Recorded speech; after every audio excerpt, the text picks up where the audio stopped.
The long-awaited Nintendo Switch 5.0 update has officially dropped, and we're here to figure out if it's as cool as we hoped. What's going on, everybody? It's Zach from Switch Force, and today, out of nowhere, Monday, March 12th at 8 p.m. Eastern, Nintendo dropped the 5.0 system update for the Switch. Marcus Sellers called it. Gotta give him credit. He knew about an hour or so beforehand. He got it right, and it's here. And I have the list from Nintendo.com of what is updated in front of me, and we're going to go through some of this stuff. There's no themes, guys and girls. There's no themes. Where are our themes? You know, people had hoped that 5.0 would be a mega update, but I feel like the fact that they dropped it out of nowhere without a whole lot of do means that it's not going to be that big. And as I scroll through this list, there's some cool stuff, but there's none of the major stuff that we hope for. And I feel like that may come at an E3 paired update or an online paired update in September, or maybe themes and stuff like that don't ever come. I don't know. But what we got going on in actuality in 5.0 is this. Facebook and Twitter friends that also use Nintendo Switch can now be added through friend suggestions. So we'll start there. We'll check that out. Friend suggestions here now shows some Facebook friends and some Twitter friends. You can connect to your Twitter account, connect to your Facebook account, and find other players that you know that have the Switch. That's pretty cool. The big chunk of this is actually a parental controls update, and that's where we first got a hint of 5.0. We made a video last night that in the parental controls app, it referenced 5.0. And it was interesting how this all came together because that was the first hint. And then someone called customer service. They actually tweeted us and said that they talked about updating your system to 5.0 and said, oh crap, wait, that's not out till tonight. And then Marcus had some scoop because he tweeted about it as well. But the next segment is parental. Using the Nintendo Switch Parental Controls app, add specific software titles to your whitelist to exclude them from the console's parental controls restricted software setting. So you can go into parental controls and make specific whitelisted exclusions. Now that's actually kind of neat because if you are someone who has a younger child or younger brother or younger whatever, you can make these restrictions. So say I want to go here and restrict to teen, right? And I can restrict the software, et cetera, et cetera. We can go and, I have to enter a PIN, and this is another part of the new feature. To keep the parental controls PIN private, the default method for PIN entry has now been changed to entering using the control stick and buttons instead of the on-screen pad. So, for example, we can go 1, 2, 3, 4. Okay, sure. 1, 2, 3, 4. That's kind of neat. Although control stick entering, I feel like I'm like unlocking a safe.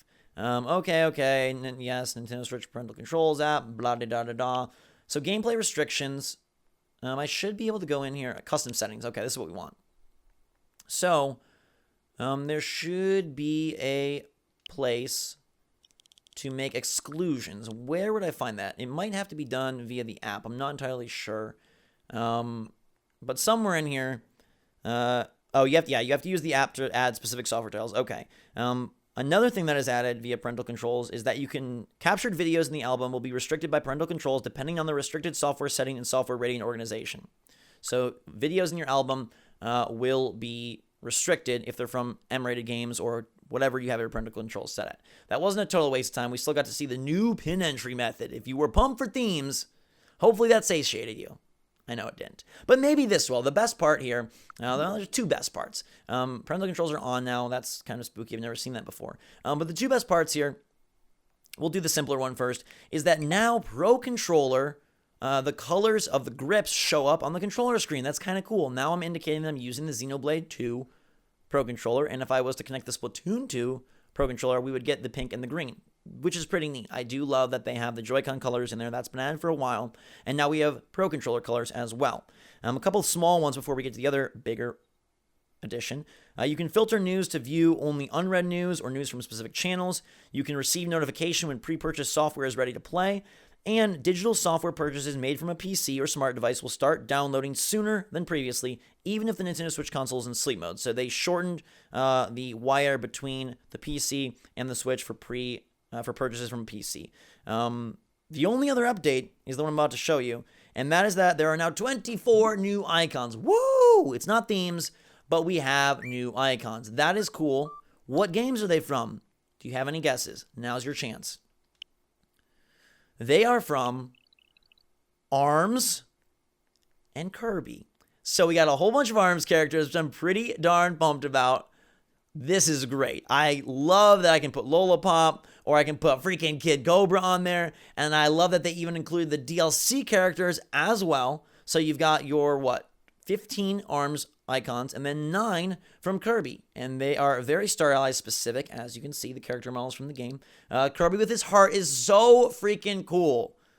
I may be worried about how the allies factor into the overall difficulty of the game, but I love this. And then you've got these 3 characters. I'm not sure at their names, but they play a critical role in the plot of Kirby. I bet Gabe is going to use Bark and Bite, and I think that's really cool. I'm going to go with the Kirby heart because I think it's just freaking awesome looking. It is definitely the way to go, and I love it. Spreading love and kindness is something I try to do, and now I can do it via my icon. So new icons, sadly, is kind of the highlight. Sadly, grip color is also a highlight. There's no themes. There's no major addition to any sort of UI or to the eShop. There's a number of parental controls improvements, which I'm sure for a small group of people is kind of cool, and they're nifty additions.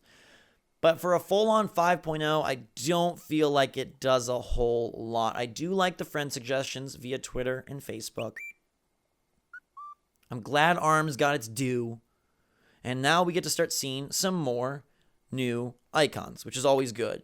And I'm glad that they don't charge for icons, but I would be more than happy to pay for themes if they added a theme shop. We just need them. When do you think they're coming? Do you think they'll come at all? Now, I think all eyes point to E3 or September for a major update that really does some things to rework bigger ideas than just these tiny tweaks.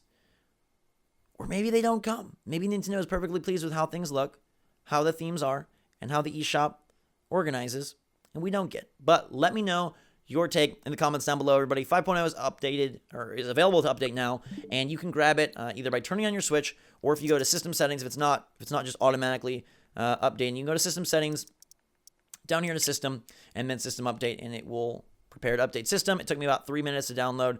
It'll reset your Switch, and then you'll be good to go. Thank you so much for watching, everybody. Boom! 5.0 is here. What do you think? Give us your take. We love you. Until next time, check out the links in the description for our Twitter and our Discord. We'd love to see you over there. Until that time, have a fantastic day. Switch Force